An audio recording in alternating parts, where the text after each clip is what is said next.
আমি একজন যুবক, আমি সবসময় একজন নেককার মেয়েকে স্ত্রী হিসেবে পাওয়ার জন্য আল্লাহর কাছে দোয়া করি। কোন কোন আচার আচরণগুলো একটা মেয়ের মধ্যে থাকলে আমি বুঝতে পারবো মেয়েটা দিনদার। ভাই, প্রথম কথা হলো, যারা বিয়ে করেন না এখনো, আপনারা সবাই দিনদার জীবন সঙ্গিনী চান? হ্যাঁ, সবাই চান, মাশাআল্লাহ। তো এর জন্য নিজেকে আগে দিনদার হইতে হবে। নিজেকে আগে কি হইতে হবে? আপনি নিজে খারাপ থাকবেন, আপনার চরিত্র নষ্ট করবেন, ফেসবুকে ইনবক্সে হারাম সম্পর্ক করবেন, আর আশা করবেন যে আপনার ঘরে একজন ফেরেশতার মতো মেয়ে চলে আসুক। এটা কখনো বাস্তবসম্মত চাওয়া হতে পারে না। মনে রাখবেন, ভালো জীবন সঙ্গিনী চাইতে হলে আপনি নিজে ভালো হওয়ার চেষ্টা করতে হবে, এটা হলো প্রথম কাজ। আবার কেউ এখান থেকে সহজে যোগ বিয়োগ করে ফলাফল বের করেন না যে আমার যেহেতু চরিত্র ভালো না, অতএব আমার যে জীবন সঙ্গিনী আসছে এটারও মনে হয় চরিত্র খারাপ। এরকম সহজ সমীকরণের সুযোগ কিন্তু নাই, কারণ অনেক খারাপ মানুষকে আল্লাহ তাআলা ভালো মানুষ দিবেন না, দেন নাই। ফেরাউনের মতো খারাপ মানুষের ঘরে আসিয়ার মতো নেককার বিবি গেছে না, যায় নাই। অতএব আপনি খারাপ হলেও আপনার ঘরে আসা মেয়েটা ভালো হতে পারে। একজন মেয়ে বিয়ের আগেতে দিনদার কিনা কিভাবে বুঝবেন? এটার মতো কঠিন কাজ আল্লাহর জমিনে খুব কম আছে। আজকাল বিশেষ করে শুধু নামাজ কালাম দেখে লোকটা ধার্মিক এটা মনে করা এত সহজ নয়।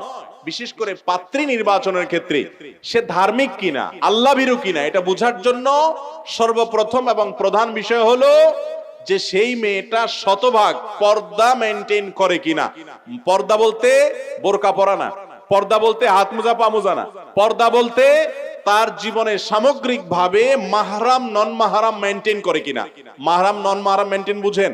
মানে হলো সে তার মামাতো ভাইয়ের সাথে পর্দা করে কিনা, চাচাতো ভাইয়ের সাথে পর্দা করে কিনা, খালাতো ভাইয়ের সাথে পর্দা করে কিনা, তার ওই বেহাইয়ের সাথে পর্দা করে কিনা, যাদের সাথে পর্দার বিধান আছে অথচ পরিবারের সদস্য কিংবা আত্মীয় স্বজন তাদের সাথে পর্দা করে কিনা।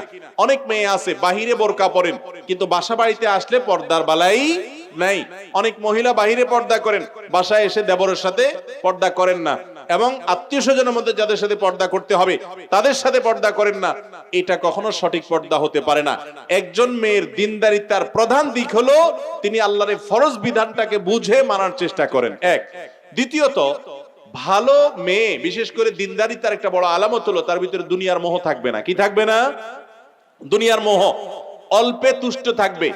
জীবন সঙ্গিনীর জন্য এই বিষয়টা অনেক গুরুত্বপূর্ণ যে অল্পে তুষ্ট থাকা। যদি সে যা পায় সেটার উপরে সবর করতে পারে, সে যদি আল্লাহ তাআলার ফয়সালাকে মেনে নিতে পারে, সে যদি অল্পে সন্তুষ্ট থাকতে পারে, দুনিয়ার জীবনের বাস্তবতা বুঝে অনন্ত অসীমকালের আখিরাতের জন্য অপেক্ষা করে, এই মানসিকতা যদি কোনো মেয়ের মধ্যে থাকে সে দিনদার ইনশাআল্লাহ। এটা কিভাবে বুঝবেন? তার সাথে আপনি যখন দেখতে যাবেন কথাবার্তা বলবেন, মেইল চালাচালি করে তার মানসিকতা জিজ্ঞেস করবেন। আর সবচেয়ে বড় বিষয় হলো এই মেয়েটাকে পার্সোনালি যারা চিনে তাদের মাধ্যমে ভেরিফাই করবেন যে সে আসলে মাহরাম নন মাহরাম মেনটেন করে কিনা। বিয়ের আগে সব পাত্রী ফেরেশতা থাকে, সব পাত্র ফেরেশতা থাকে, ঠিক না বে ঠিক? যখন বিয়ে করতে যান শ্বশুর বাড়িতে নতুন, তখন একেবারে আপাদমস্তক দুষ্ট, আপাদমস্তক খারাপ যুবকটাও সেখানে গিয়ে একেবারে ইনোসেন্ট বয়স সেজে যায়, ঠিক না বে ঠিক?